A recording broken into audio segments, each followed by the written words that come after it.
Dimanche 5 octobre 2025, 26e dimanche du temps ordinaire, année liturgique C. Première lecture.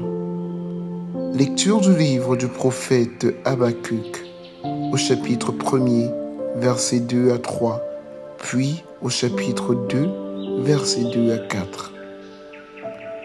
Combien de temps, Seigneur, vais-je appeler, sans que tu entendes crier vers toi violence, sans que tu sauves? Pourquoi me fais-tu voir le mal et regarder la misère? Devant moi, pillage et violence, dispute et discorde se déchaînent. Alors le Seigneur me répondit: tu vas mettre par écrit une vision clairement sur des tablettes pour qu'on puisse la lire couramment, car c'est encore une vision pour le temps fixé. Elle tendra vers son accomplissement et ne décevra pas. Si elle paraît tarder, attends-la. Elle viendra certainement sans retard. Celui qui est insolent n'a pas l'âme droite, mais le juste vivra par sa fidélité. Parole du Seigneur. Méditons cette lecture avec le psaume 94. Aujourd'hui, ne fermez pas votre cœur, mais écoutez la voix du Seigneur. Venez crier de joie pour le Seigneur, acclamons notre rocher, notre salut. Allons jusqu'à lui en rendant grâce par nos hymnes de fête, acclamons-le. Aujourd'hui, ne fermez pas votre cœur, mais écoutez la voix du Seigneur. Entrez, inclinez-vous, prosternez-vous, adorons le Seigneur qui nous a fait. Oui, il est notre Dieu, nous sommes le peuple qu'il conduit. Aujourd'hui, ne fermez pas votre cœur, mais écoutez la voix du Seigneur. Aujourd'hui, écouterez-vous sa parole. Ne fermez pas votre cœur comme au désert, où vos pères m'ont tenté et provoqué, et pourtant, ils avaient vu mon espoir. Aujourd'hui, ne fermez pas votre cœur, mais écoutez la voix du Seigneur. Deuxième lecture. Lecture de la deuxième lettre de Saint Paul apôtre à Timothée, au chapitre 1er, versets 6 à 8, puis 13 à 14.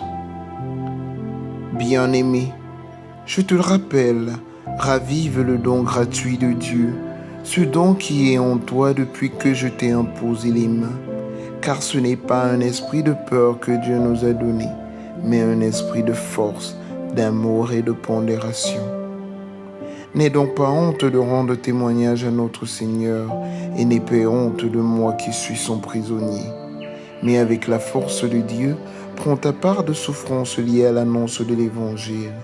Tiens-toi au modèle donné par les paroles solides que tu m'as entendu prononcer dans la foi et dans l'amour qui est dans le Christ Jésus.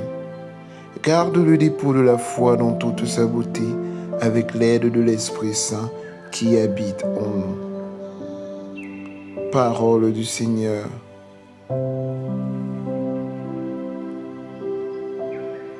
Alléluia. La parole du Seigneur demeure pour toujours. C'est la bonne nouvelle qui vous a été annoncée. Alléluia. Évangile de Jésus-Christ selon saint Luc, au chapitre 17, versets 5 à 18. En ce temps-là, les apôtres dirent à Jésus: augmente en nous la foi. Le Seigneur répondit: si vous aviez de la foi gros comme une graine de moutarde, vous auriez dit à l'arbre que voici, déracine-toi et va te planter dans la mer, et il vous aurait obéi. Lequel d'entre vous, quand son serviteur aura labouré ou gardé les bêtes, lui dira à son retour des champs: viens vite prendre place à table? Ne lui dira-t-il pas plutôt: prépare-moi à dîner, mets-toi en tenue pour me servir, le temps que je mange et boive? Ensuite, tu mangeras et boiras à ton tour. Va-t-il être reconnaissant envers ce serviteur d'avoir exécuté ses ordres? De même vous aussi, quand vous aurez exécuté tout ce qui vous a été ordonné, dites, nous sommes de simples serviteurs, nous n'avons fait que notre devoir. Acclamons la parole de Dieu. Je vous souhaite une fructueuse semaine à tous et à toutes. Et que Dieu Tout-Puissant vous bénisse, le Père, le Fils et le Saint-Esprit. Demeurez dans la paix du Christ.